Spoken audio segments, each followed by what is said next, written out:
우리에게 주시는 생명의 말씀은 마태복음 2장에서 보겠습니다. 마태복음 2장 1절에서 12절까지의 말씀 제가 먼저 읽겠습니다.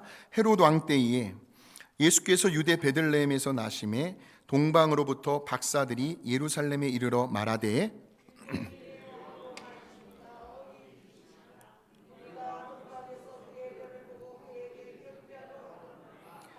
헤롯 왕과 온 예루살렘이 듣고 소동한지라.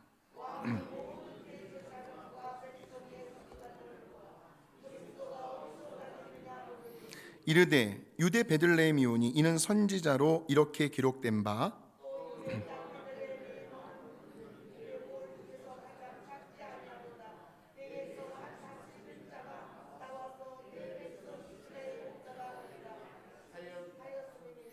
이에 헤롯이 가만히 박사들을 불러 별이 나타난 때를 자세히 묻고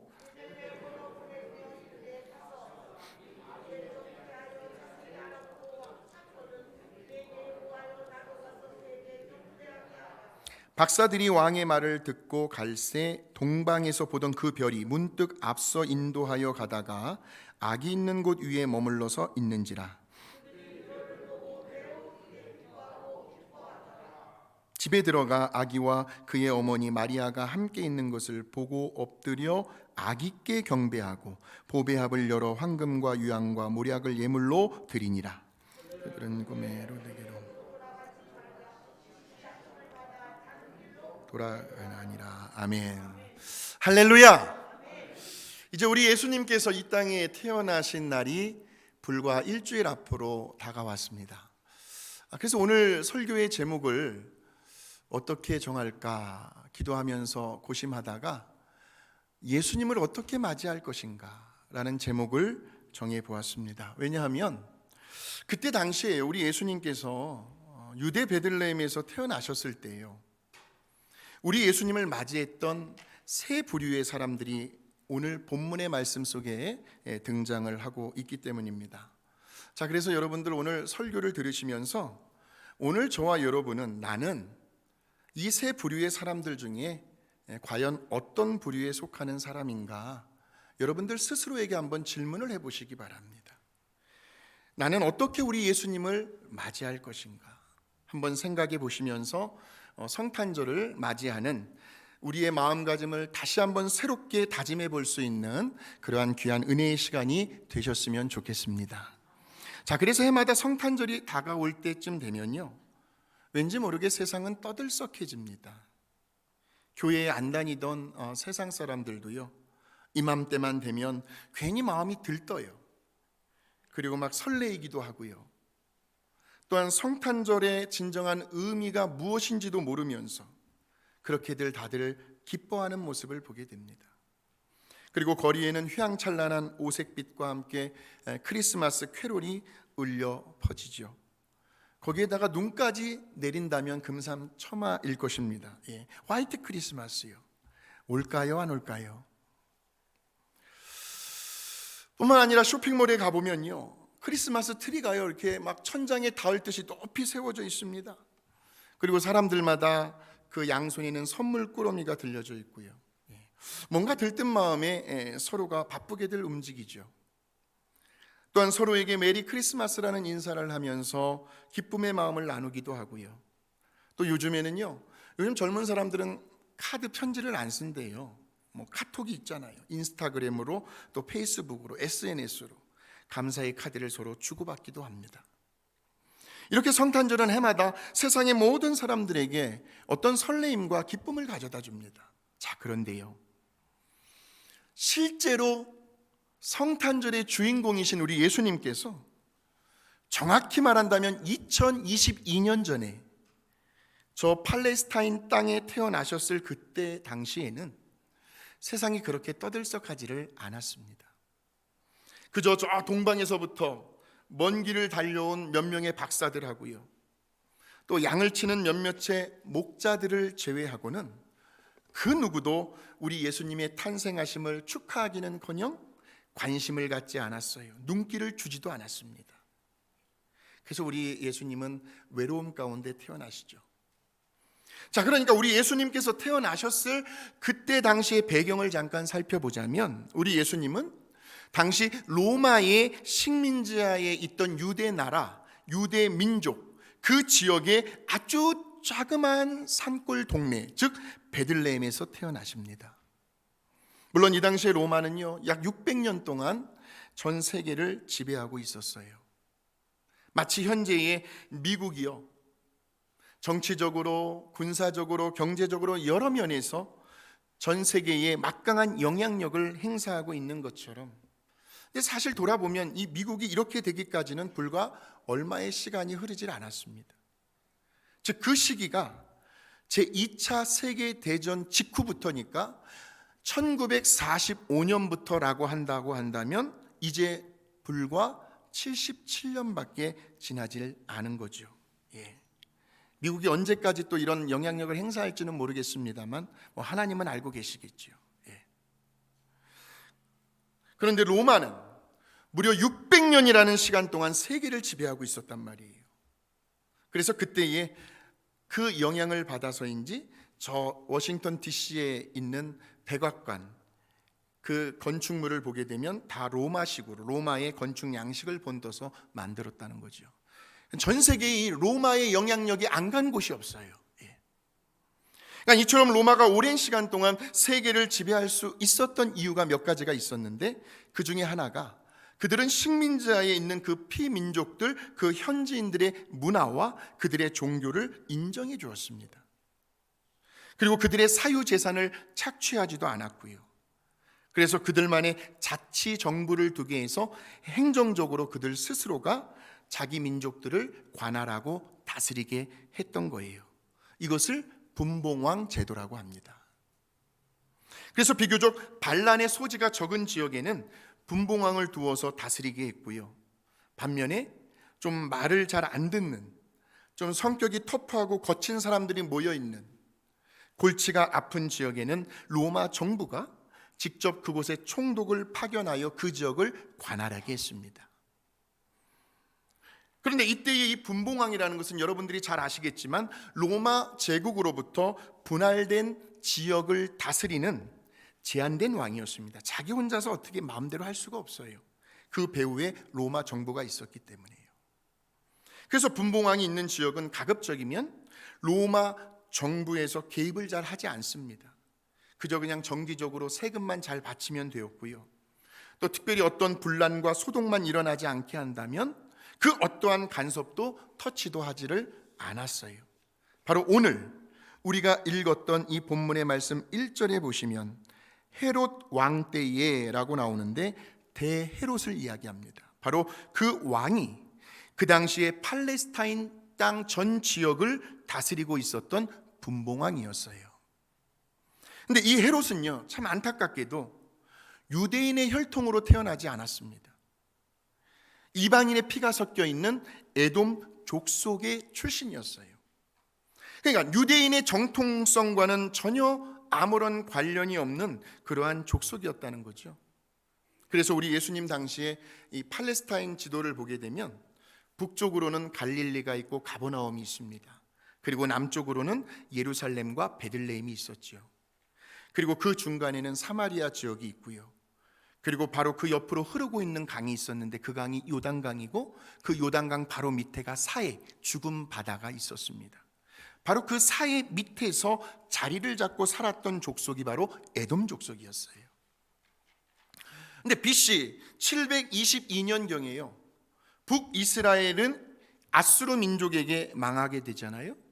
그리고 BC 587년경에는 남유다가 바벨론 민족에게 점령을 당하면서 바벨론 포로로 잡혀가게 되죠.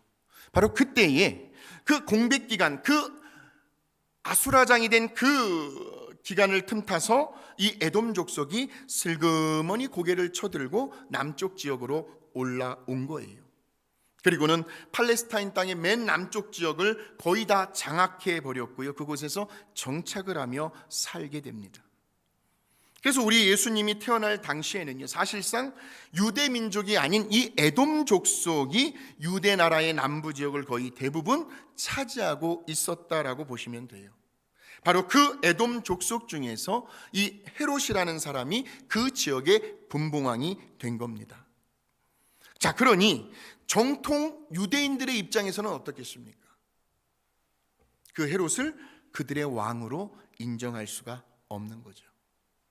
달갑지가 않은 거예요. 왜요? 정통 유대인의 혈통이 아니었기 때문이에요. 그래서 그를 왕으로 인정을 안 해줍니다.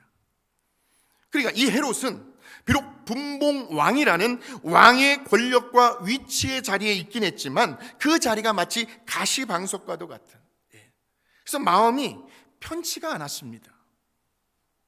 그리고 또 언제 그 자리가 언제 저 유대인들이 쿠데타를 일으켜가지고 자기의 왕권을 빼앗으려 들지 모른다고 하는 강박관념이 있었기 때문에 늘 초조하고 늘 불안한 가운데 지내야만 했던 거예요. 그래서 그 왕권의 자리를요, 누구에게도 빼앗기지 않으려고요. 그래서 어떻게 해서든 유대인들의 환심을 사서 그들에게 인정을 받아보려고 헤롯은 별의별 짓들을 다 합니다. 그래서 이 헤롯은 유대인의 정통성을 확보하려고요, 당시 유대인의 왕조였던 하스몬 왕가의 딸과 결혼도 하고요, 그리고 자기가 가지고 있었던 그 건축 기술을 이용하여 유대인들이 그토록 소중히 여기며 중요시하는 그 성전이요, 즉 헤롯 성전을 46년 만에 건축을 해냅니다. 자, 그래서 요한복음 2장에 보게 되면 우리 예수님께서 유대인들을 향하여 이런 말씀을 하세요. 자, 요한복음 2장 19절에서 20절의 말씀을 같이 한번 읽어봅니다. 시작. 예수께서 대답하여 이르시되, 그러니까 저 헤롯이 46년 동안이나 걸려서 지은 이 성전을 어떻게 젊은 청년 예수 네가 3일 만에 그것도 다시 짓겠다는 것이냐 하며 예수님을 조롱하고 비웃는 장면이지요. 근데 이렇게 헤롯이요, 온갖 애를 쓰며 노력을 했음에도 불구하고 헤롯은 유대인들의 마음을 사로잡지를 못합니다. 그래서 급기야는 정신분열증에 시달리게 되고요, 불면증에 시달리게 되고요, 유대인의 혈통을 지켜야만 하는 그 정통성이라는 이유 때문에 혹시라도 자신의 아들들에게 그 왕권의 자리를 빼앗길까 봐 아들들조차도 일말의 양심도 가지지 않고 그들을 모조리 다 죽여버립니다. 그렇게 헤롯은 완전히 권력에 집착을 하면서 미쳐가고 있었어요. 그러니까 지금 1절에 나오는 이 헤롯 왕 때에 라고 했을 때에 이 헤롯 왕의 상태가 지금 이렇다는 거예요. 그런데 바로 그러한 때에 누가 나타납니까, 여러분? 자, 마태복음 2장 1절에서 2절의 말씀을 보시면 헤롯 왕 때에 예수께서 유대 베들레헴에서 나심에 동방으로부터 박사들이 예루살렘에 이르러 말하되 드디어 올 것이 왔어요. 유대인의 왕으로 나시니가 어디 계시냐? 우리가 동방에서 그의 별을 보고 그에게 경배하러 왔노라. 가뜩이나 불안하고 있었거든요. 그러니까 지금 유대인의 왕으로 나시니가 어디 계시냐라는 질문에 순간 이 헤롯 왕이 아차 속으로 드디어 올 것이 왔구나. 아마도 심장이 덜컹 내려앉았을 거예요. 왜냐하면 늘 예상을 하고 있었거든요. 그래서 이제 그때의 그 상황을 3절은 이렇게 표현하고 있습니다. 3절 시작. 헤롯 왕과 온 예루살렘이 듣고 소동한지라. 근데 그렇게 모두가 다 난리법석을 떨고 있는 상황에서도요, 이 헤롯이요, 대처하는 그의 모습을 한번 보십시오. 겉으로 얼마나 아주 태연한 척을 하는지 몰라요. 자, 그런데 누가복음에 보시면 예수님께서 이 헤롯을 가리켜 저 여우 같은 자식이래요. 그의 별명이 여우예요. 여우. 얼마나 간사하고 간교한지. 그래서 이 헤롯이 하는 행동을 한번 보실까요? 그것이 7절에서 8절에 나와 있는데, 이에 헤롯이, 자 보세요, 가만히 누구도 알아채지 못하게 가만히 박사들을 불러가지고요, 별이 나타난 때를 자세히 묻습니다. 그리고 그들을 베들레헴으로 보내며 가서 아기에 대하여 자세히 한번 알아보고 찾거든 내게 구하여 나도 가서 그에게 뭐 하도록 하라? 경배하도록 하라. 야, 정말 경배하고 싶어서 저렇게 물었을까요? 아주 그럴싸하게 거짓말을 하고 있는 거예요. 물론 처음에는 저 헤롯의 말을 듣고 동방 박사들이 헤롯의 말대로 그렇게 하려고 했어요. 자, 그런데 우리 하나님께서 가만두시나요? 자, 12절을 한번 보십시오. 12절 시작. 그들은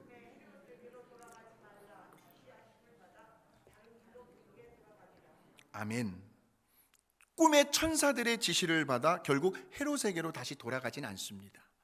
자, 저 장면에서 저 말씀을 묵상하면서 아, 그렇구나. 일어나서는 안 되는 일들은 우리 하나님은 오늘도 누구를 통해서라도 그 일을 막으시는구나. 우리가 괜히 고집필 필요가 없다. 그러니까 일어나서는 안 되는 일, 우리가 아무리 애를 쓰고 노력을 하고요 해도 하나님께서 누구를 통해서라도 그 일을 막으신다는 말씀이에요. 그러자 이제 헤롯이 드디어 그 본색을 드러냅니다. 그 장면이 16절에 나오죠. 참 재미난 말씀이에요. 이 헤롯이 박사들에게 뭐 한 줄 알고? 지금 누가 누구를 속이고 있어요? 적반하장도 유분수지요. 헤롯 자기가 속이려고 해놓고선요 지금 자기가 속았다는 거예요. 아, 그렇구나. 저 악한 헤롯을 통해서 오늘날 우리 주변의 악한 사람들의 특징을 발견할 수가 있는데, 악한 사람들의 특징은 뭐냐면 언제나 말을 뒤집습니다. 절대로 말 섞으면 안 돼요. 고개조차 까딱거리잖아요. 그러면 그 고개를 끄덕인 사람이 했다라고 말을 해요. 자기가 해놓고선. 악한 사람들의 특징은 말을 뒤집는 거, 자기는 안 했다는 거죠. 자, 그 다음 구절 한번 보세요. 심히 노하여 사람을 보내어 베들레헴과 모든 지경 안에 있는 산의 아이를, 너무너무 불쌍해요. 그 산의 아이들을 자세히 알아본 때를 기준으로 하여 2살부터 그 아래로 다 죽이니. 정말 살벌하지 않습니까? 그들이 뭔 죄가 있습니까? 아니, 왕권에 눈이 멀었다 해도 그렇지, 어떻게 사람의 목숨을, 그것도 핏덩어리 같은 그 갓난 아기들을 어떻게 저렇게 다 죽일 수가 있어요? 그런데 이해가 됩니다. 아까요, 자기의 왕권을 빼앗을까 봐 누구까지 죽였어요? 자식까지도 죽였는데 저 정도쯤이야 별로 대수롭지 않게 생각을 했을 거예요. 자, 그러니까 동방 박사들이 찾아온 그때 그 시간에 맞춰 태어난 2살 이하의 남자 아이들은 사실 때를 잘못 만난 거예요. 저 2살 저때 태어난 아이들은 모조리 다 죽게 되는 참혹한 현상이 벌어지는 거죠. 그러니까 우리 예수님께서 탄생하셨을 때에 저 헤롯의 반응은요, 우리 예수님이 이 땅에 태어나지 않았으면 하는, 왜요? 자기의 왕권에 눈이 멀어가지고 그 탐욕과 욕망 때문에 자식들도 2살 이하의 그 갓난 아기들도 다 죽이려고 했던, 예수님을 죽이려고 했던 사람, 그 사람이 바로 헤롯이었다는 거예요. 그다음 저 말씀을 우리가 한번 이제 적용을 해봐야 되는데, 그렇다면 오늘날 현대판 헤롯은 어떤 사람을 의미하는 것일까요? 자기 자신에게 있어서요, 가장 귀하고 가장 소중하다고 생각하는 것에 너무 집착하는 사람들이 있습니다. 자기만 아는 사람들이 있어요. 바로 그런 사람들을 상징하는 인물, 헤롯이라는 거죠. 그러니까 주 예수보다도 귀한 것이 너무나 많은 사람들, 주 예수보다도 귀한 것이 너무나도 많은 사람들, 예수님을 믿질 않아요. 세상 사람들입니다. 예수님을 알지도 못하죠. 예수님에게는 전혀 관심조차도 없어요. 예수님은 내 인생에 있어서 나와는 아무런 관련이 없는 존재. 그저 나만 편하고 나만 즐겁고 나만 행복하면 되는 사람들, 이것이 바로 첫 번째 부류의 사람들에게서 나타난 반응이었다라는 거예요. 자, 그렇다면 이제 또 한 부류의 사람들이 등장을 하게 되는데, 그들은 모두가 다 유대인들이었어요. 자, 4절에서 6절의 말씀을 우리 같이 한번 읽어봅니다. 시작. 왕이 모든 대제사장과 백성의 서기관들을 모아 그리스도가 어디서 나겠느냐 물으니 이르되 유대 베들레헴이오니 이는 선지자로 이렇게 기록된 바 또 유대 땅 베들레헴아 너는 유대 고을 중에서 가장 작지 아니하도다. 네게서 한 다스리는 자가 나와서 내 백성 이스라엘의 목자가 되리라 하였음이니이다. 아멘. 자, 지금 여기에 나오는 사람이 누구예요? 대제사장들과 그리고 백성의 서기관들입니다. 즉 유대인들은, 저 사람들은 오늘날로 쉽게 말하면 그저 교회만 다니는 사람들, 이렇게 적용해 볼 수가 있어요. 그래서 어디서 주워 들은 것은 있어가지고요, 성경에 대한 지식은 그래도 어느 정도 알고 있어요. 그래서 믿음이 있는 것 같아 보여요. 그런데 야고보서에 나와 있는 말씀처럼 행함은 전혀 없어요. 자, 보세요. 당시에 그 대제사장들, 서기관들은요, 구약 성경에 나오는 그 예언의 말씀에 아주 능통하고 정통했던 사람들이었습니다. 자, 그러니 헤롯 왕이 모여라!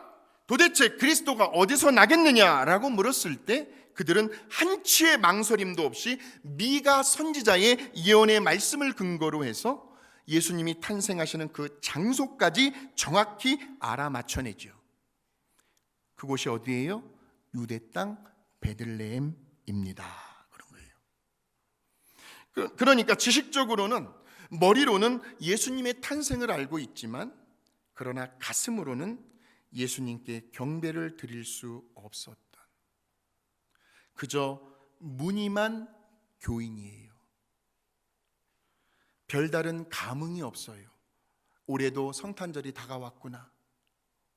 그렇게 크리스마스를 맞이하고 있는 사람들을 의미합니다. 저와 여러분은 어떤 부류에 속한 사람입니까? 자, 이제 마지막으로 또 한 부류의 사람들이 등장을 하는데, 즉 우리 예수님께서 탄생하셨다라는 그 소식에 헤롯 왕과는 전혀 다른, 대제사장들과 백성의 서기관들하고는 완전히 다른 반응을 보였던 사람들이 나오는데, 그것이 바로 11절에 등장하고 있습니다. 자, 보세요. 집에 들어갔어요, 동방박사들이. 그랬더니 아기와 그의 어머니 마리아가 함께 있는 것을 보고 엎드려, 그 다음 말이 중요해요, 아기께 경배했어요.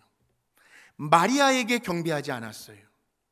성모 마리아에게 엎드리지 않았어요. 아기께 경배했어요. 마리아 숭배 사상이 이 말씀에서 무너지는 거죠. 그리고 나서 보배합을 열어 황금과 유향과 모략을 예물로 드렸어요.